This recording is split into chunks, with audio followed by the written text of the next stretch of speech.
इस क्वेश्चन में हमें एक m मास का पार्टिकल दिया गया है और हमें बुलाया गया है इसे एक machine constant power k what से ड्राइव कर रही है। तो हमसे पूछा गया है कि अगर ये पार्टिकल इनिशियली रेस्ट पे था तो इस पे जो फोर्स लग रहा होगा t टाइम पर वो क्या होगा। तो जैसा हम जानते हैं हमारे पास होता है पावर, हमारे पास होता है और हमें दिया गया k वॉट गिवन है और हमें पास मास गिवन है और हमें इनिशियल वेलोसिटी दी गई है वो है जीरो, क्योंकि हमें बोला गया पार्टिकल स्टार्ट करता है रेस्ट से, इसका मतलब इनिशियल वेलोसिटी इससे जीरो थी और हमें टी टाइम पर हमें बताना है इसका फोर्स क्या होगा। जैसा हम जानते हैं पावर पावर हमारे पास होता है work done per unit time. तो हम इसे अगर हम इंस्टेंटेनियस पावर अगर हम लिखना चाहें तो हमारे पास हो जाएगा D W by D T. और हम जानते हैं यहाँ पे दो टाइप के पावर होते हैं हमारे पास, एक होता है पी एवरेज, एक होता है पी इंस्टेंटेनियस। पी इंस्टेंटेनियस हमारे पास होता है किसी पर्टिकुलर इंस्टेंट के लिए होता है D W by D T और पी एवरेज हमारे पास होता है delta work by delta T. और क्योंकि यहाँ पे हमें बोला गया है ये जो पावर है वो एक कांस्टेंट है, तो हम बोल सकते हैं यहाँ पे पी एवरेज और पी इंस्टेंटेनियस दोनों इक्वल होंगे और दोनों इक्वल है के। तो अगर हम K is equal to D W by D T ये लिख सकते हैं, क्योंकि पावर पी इंस्टेंटेनियस हमारे पास पी एवरेज के इक्वल है और जो है के। तो अगर हम देखें P equal to D W by D T तो आगे यहाँ पे पी डी टी, अगर हम डी टी को यहाँ पे ट्रांसफर करें तो हमारे पास जाएगा P dot D T equal to D W.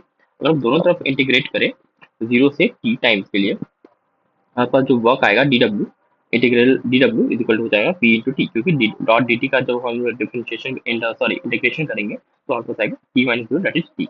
और डी डब्ल्यू हमारे पास होता है basically work done is for small time interval, तो हमारे पास होता है F dot D S for a small distance. तो डी डब्ल्यू को हम लिख सकते हैं एफ डॉट डी एस। तो यहाँ पर अगर हम F dot D S put करें हमारे पास ये कुछ आंसर आएगा। फिर हम ये भी जानते हैं कि फोर्स हमारे पास होता है M D we by D T, क्योंकि इंस्टेंटेनियस फोर्स की बात हो रही है यहाँ पे। इंस्टेंटेनियस फोर्स होता है हमारे पास एम इंटू ए या फिर ए को हम लिख सकते हैं डीवी बाई डी टी। और यहाँ पे अगर हम यहाँ पे देखें dv by D t, dv by D T को हम लोग लिख सकते हैं v dv by d s, v dv by d s. तो अगर हम यहाँ पे एफ डॉट डी एस की जगह पर अगर हम ये वैल्यू पुट करें तो f m v dv by d s into d s, d s से डी एस कैंसिल हो जाएगा और हमको बचेगा m v dv is equal to P t.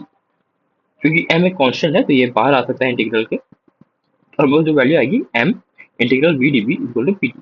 और v की वैल्यू लिमिट्स है हमारे पास जीरो से v तक, और v ये जो v है वो एक फाइनल वेलोसिटी है।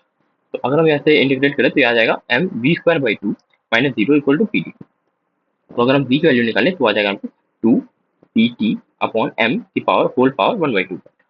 अब अगर हम इसे जैसे हमें चाहिए, हमें एक्चुअली फोर्स चाहिए था, फोर्स हमारे होता है M D we by D t. अब हमें हमारे पास जो v की वैल्यू आ चुकी है तो हम अब निकालेंगे D we by D T, D we by D T. और D we by D T को हम लोग यहाँ पे इसमें यहाँ पे पुट कर देंगे और इंटू मास मल्टीप्लाई करेंगे तो हमारे पास जो फोर्स रिक्वायर्ड था वो आ जाएगा।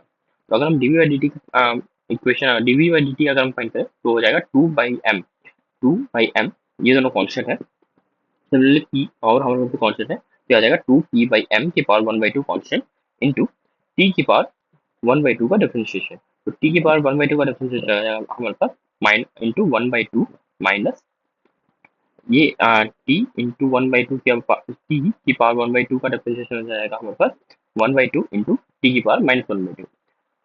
और अगर हम इसमें एम से मल्टीप्लाई कर दें और अगर हम इसे एम से मल्टीप्लाई कर दें तो ये हमारे पास हो जाएगा m into d by D T. तो एम से एम कैंसिल हो जाएगा और हमारे पास बचेगा एम की power one by two into k की power one by two upon two की power one by two into t की power minus one by two. तो अगर हम इसे सम करके लिखें तो फाइनल हमारे पास जो आंसर आएगा वो आएगा रूट ओवर एम के बाई टू इंटू टी की power minus one by to, जो कि हमारे पास ये ऑप्शन बी में दिया गया है। हमारा जो करेक्ट आंसर हो जाएगा वो हो जाएगा ऑप्शन बी। Thank you.